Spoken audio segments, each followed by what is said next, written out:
Mbote na bino bandeko balandi ya radio pe télévision lokole bisika nyos tu bozwami. Merci na confiance pe fidélité o bopesaka na émission oyo epai wapi tobetaka ba lisolo vrai. Bopesaka biso masolo tobetaka kaka pona kosunga communauté na biso na monde entier esika wapi tozali communauté ya Batamangala. Tango ba communauté ya Batamangala bate belé bamboka belé bakoma ko balingala ozala congolais ya Brazzaville, ozala congolais ya Kinshasa, ozala angolais, ozala togolais, tous les moutons de Lingala, émission na bino programme na bino yangoyo. Merci na ba oyo ba ebingai longo da maton de zonga pa na bino o ebingai te kombo na ngai Fiston Pelende Tata Sedek tata moko afana à l'internet alobaka kaka masolo ya solo ayaka ba histoire vrai pona préfo na kosunga kaka communauté. Merci na ba s'abonner déjà na chaîne na biso, soko s'abonner déjà partager ka ba émission to ba programme oyo po esunga ndeko na ba chaque fois sika esungi yo te e ko sunga peut-être ndeko to ndeko ya ndeko ko camarade ya camarade na yo o na s'abonner te ke na point ko to yo au fini subscribe to s'abonner et puis ko bossa na te ko fina cloche ya notification pour so to tie émission na biso o zanga te le lobo ko mona décor échanger ya sa rabino so décor échanger to ke na musika to ko mona ndeko mona pembeni na ngai wana po to ki sangwe belé bandeko mingi ya diaspora surtout babali belé zo kata na zo panzana pona nini yoka o papa abengani mama abengani papa mobali na comprendre te mobali mobima aliko kipe moi cité aliko kipe moi cité na ndenge nini soko landi fin fond sosa likambo okomona ke papa na mbedu akokoka te ndenge mikolo ba mama bali ko lia trop surtout moi ça comme ça 35 45 ans liko lia trop doki papa pe ba misala ngo libanda boyebi akende ko to ba carton a travailler ba boulangerie donc zo mona doki na kokola nzoto pele yo senga normal ndenge sala kati yango to ko mona docteur Dieu merci ya sala ka bongo na Afrique du Sud précisément na Johannesburg ali ko laksa biso comment est-ce que ko sunga ba papa po hémorroïde zo beta ba papa zo beta ba mama ya ndenge o sakante mingi ba papa comment est-ce que ko sa solution ba kisi yo moko siko osali tala ba solution to la kabino na radio lokole TV poto linga kabino. Merci na Yannick Nia, sponsor officiel de la radio lokole télévision. Yannick Nia, yone mankambu umela. Tijon Lushombo ya mama Franc, un prince à New York, mbote siko zali. Boza munzali mbote siko zali chibo bwana bosanité. Mwana mboka docteur Dieu merci mbote. Mbote na yo papa ya Sedek. Voilà, on se prend sous malama na ba yo sous malama. Pombo langa bazeba molingi batu Dieu merci. Nazali ngombe ya lisala. Na yebaki bokoko oyo po na kende na bamboka papa na ngai koko na nga alakisa ngai ndenge ni biso bangala to soignaka hémorroïde et puis na bokoko po mobali aza na bopikiliki ya nzoto. Et puis na mwasi ndenge moko. Voilà, tout ce que les chances ont expliqué bande comment la yo na radio le Cole TV expliquer so brièvement comment est-ce que yo soignaka hémorroïde comment est-ce que ndeko avec ça la qui c'est hémorroïde pour osunga bandeko.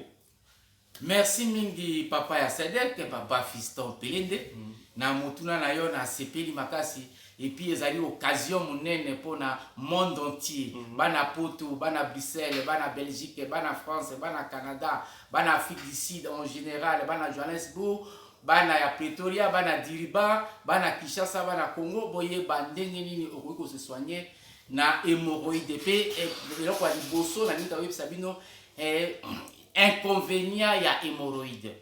Hémorroïde okoye bango ndenge nini maladie ou base na biso lelo zali toujours parler sur hémorroïde. Vous allez parler sur effet secondaire, effet primaire, secondaire et puis à la langue. Et puis ndenge esalaka. Hémorroïde ezali maladie oyo ekangaka mobali na mwasi zaka mutu moko te.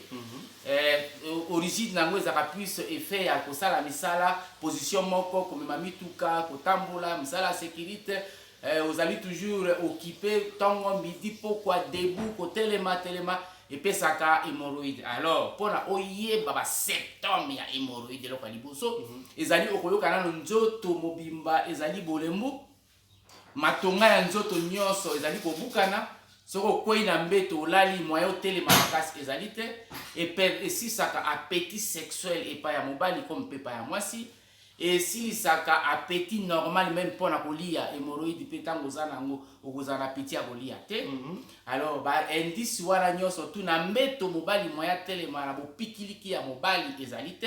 Et puis na ndenge moko pona mwasi il en est de même pona mwana mwasi. Mwana mwasi azali na akoperdre l'appétit, mwasi en général appétit c'est-à-dire moya lia biloko malamu ezali te, nzala pe ezali te, azako konda. Et puis na mbeto ata mobali asimbi ata 40 minutes azoka penda appétit sexuel ezali te. Yango wana hémorroïde wana ezali base ya destruction ya mabala ebele. Mobali moya telema makasi ezali te, mobali moya pesa mwasi mbala mibale misato mini ezali te. Mais awa na bokoko na biso tozali koyebisa bino traitement traditionnel. Voilà. Ezali bokoko na banzete ya zamba na ndenge ya bokoko ndenge nini ekosunga mobali po soka mwasi a touché yo a telema ndenge ki mobali. Et puis na mobali soki asimbi mwasi clitoris ya mwasi telema ndenge pa na biso nzoto na so mibali telema ke pa na basi nde clitoris telema ke pesi mwasi posa poke akanga mobali na ye basepela. Voilà. Zolanda yo, allez-y. Alors na pona kokota na mozindo ezali boyi. Soki nzoto eza makasi te ata yo zali technicien ndenge mwasi en général azaka na 6 différentes places où il y a un sentiment.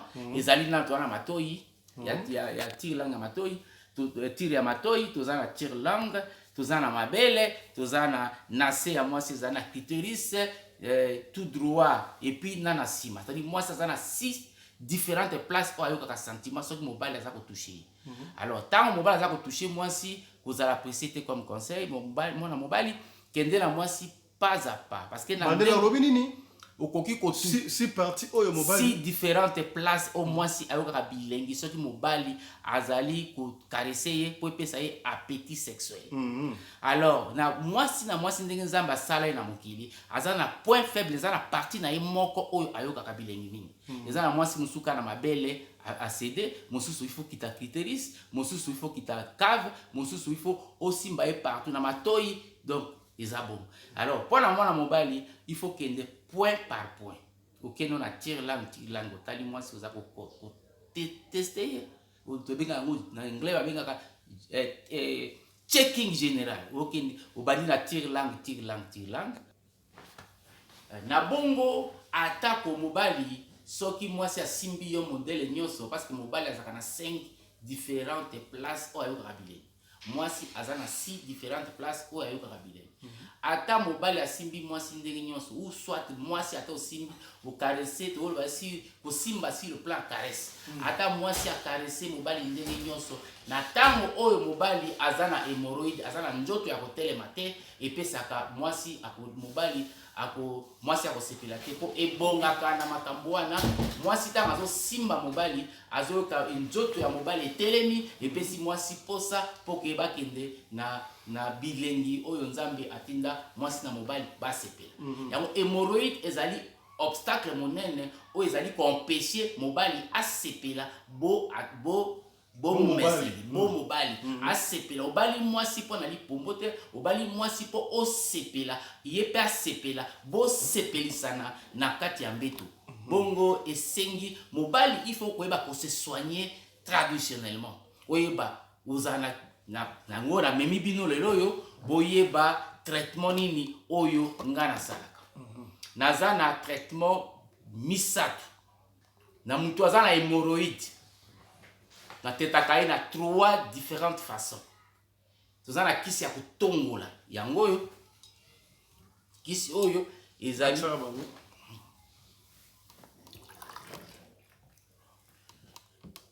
kisi oyo ezali pona kutongola. Kisi oyo soki otongoli yango epesaka bopikiliki ya mobali na nzoto. Yango ebomaka oyo ezali traitement ya hémorroïde ezali ko boma hémorroïde na libela. Tango ebomi hémorroïde kisi oyo ezali pona ya kotongola. Kisi yango kombo na nini basala bango ndenge nini? Sangisi nini na nini? Kisi nango ezali kisi nanga ezouta lisala ngomba. Etozala banzete na biso oyo lisala ezako uta na lisala mais papa pelende na koko yebisa o secret na ngai te po ekozala malamu te wana ezali secret bakisi nasala commande nango ekutaka na lisala ekiti Kinshasa elandi nga awa na Johannesburg oyo ya kotongola ezali mélange ya 12 sortes ya banzete yango totokisi yango oyo tosalaka yango bidon moko ya mutu mpona kotongola ya mibale tozala na oyo ya komela tosalaka yango solution eza na ba jus ya ba citron ezalaka na kati na citron tosangisaka yango mpe na tangausu tosangisaka yango mpe na nzete ya manga tosangisaka mpe yango na aloe vera donc aloe vera tosangisaka yango na aloe vera et puis yango wana na mafuta nzoi oyo ezouta Congo tosangisi yango batokisi yango sali mélange nango batokisi yango wana soko obandi na ya kotongola otongoli après kotongola obandi ya komela tango obandi ya komela bisaka mama monaka ya kotongola yango kiso ya kotongola yango ezali ka échantillon ya kotongola yango oyo ezali ya komela mais ya komela oyo ezali solution ya kisi banzete ya zamba tosangisaka yango na citron po oyebi bino moko boyebi bolamu ya citron ezalaka botie yango na ata na mai okotia citron mais tosangisaka yango na kisi na biso ya bokoko na kati wana totiaka mpe na tangausi na kati na ntango totie torampe tangausi na biso bien omona baéquipement nanga nyonso ezali awa oyo ya korampe tangausu torampe tangausu après korampe tangausu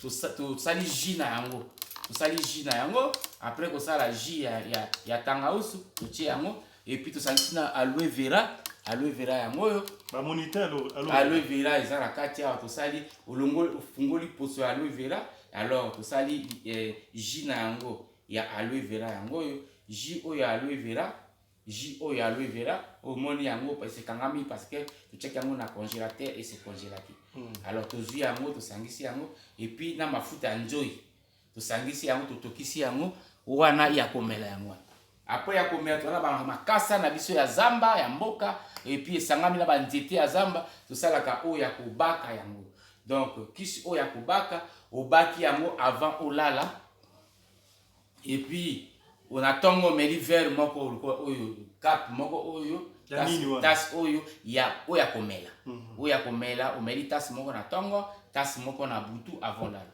oyo ya kotongola na 3h entre 3h du matin 4h 5h 6h wana bato baza ebele na toilette te mpe ole nano te olamuki nzoto eza nano fraîche yango nde totongolaka mpo esala lavement na libumu mpona nini na ngonga wana parce que na butu aussi oliaki déjà olali organisme epemi na ngonga wana na tongo makasi ole nano eloko te okoki kozwa siko kisi ya kotongola kisi ya kotongola ezali kopermettre bakisi oyo nyonso misato différentes sortes ya kisi ya kotongola ya komela na ya kobaka ezali kopermettre ke mobali na nsima na ye azonga lokola mobali bongo sikoyo nzoto na ye telema po soki na nsima mobali po hémorroïde ezali esalaka hémorroïde mosusu hémorroïde interne na hémorroïde externe. Hémorroïde externe ezali musopo na ezoko bima. Alors anis ese fungwama déjà ikoma polele.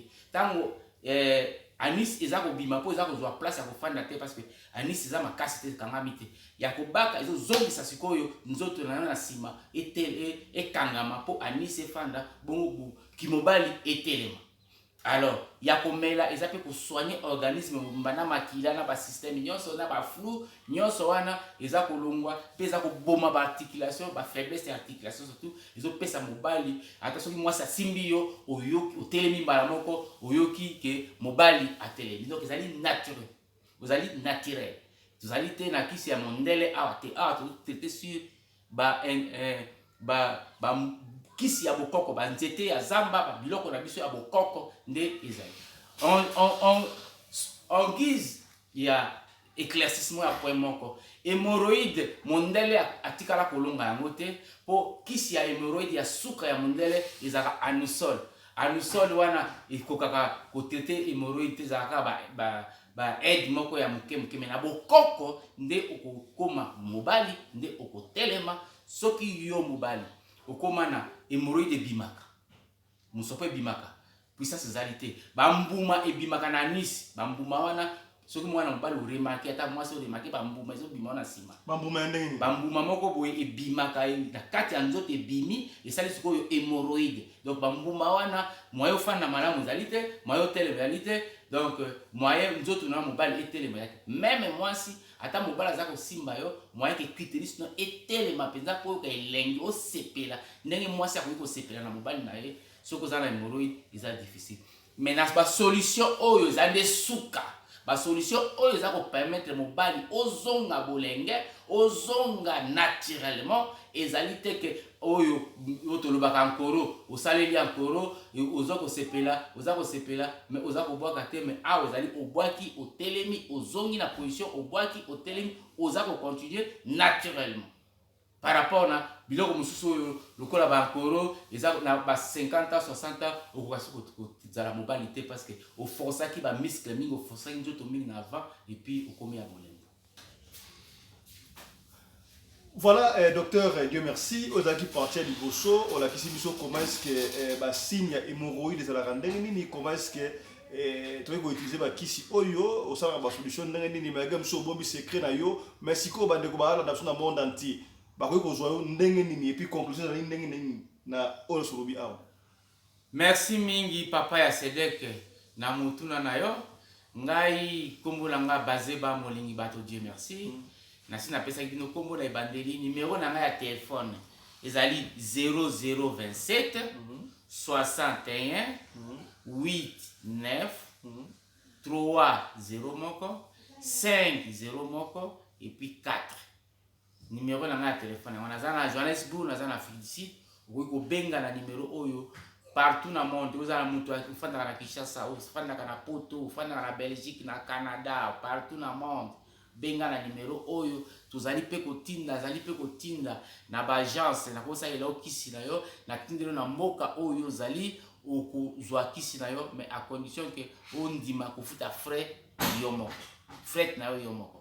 Donc kisi ekolanda na mboka nyonso o bandeko mosusu ndenge tozali awa sale secret bandeko ebele baya ko soigner bakonzi na Kinshasa na Poto partout baya ko soigner bato na Poto kisi ezouta awa nazali source awa nazali bokoko ande ezali awa na Johannesburg nde totindaka yango partout ezokende na monde entier.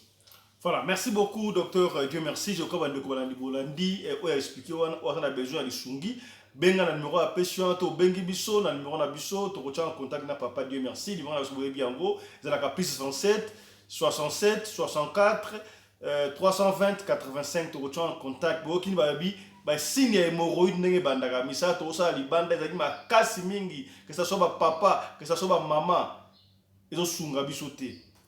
Lusungi yango eye à partir nzela ya radio Lokole TV pa papa Dieu merci pour aller kosunga to benga partout ali ba kosala okoli ya kisina yo ekokoma esika yo ozali na koli kaze tango otale émission o partager yango pona toyoka masolo te ke mama abengani papa na ndako toyoka sulu te ke no mama zuka moko alembi. Je crois ekobota fruit prochainement papa Dieu merci juste après émission oyo toko bolanda vous la brancher à ko expliquer biso les 6 différents points oyo et ça là que moi si ayoka sengo ayoka sentiment wa to koloba yango prochainement.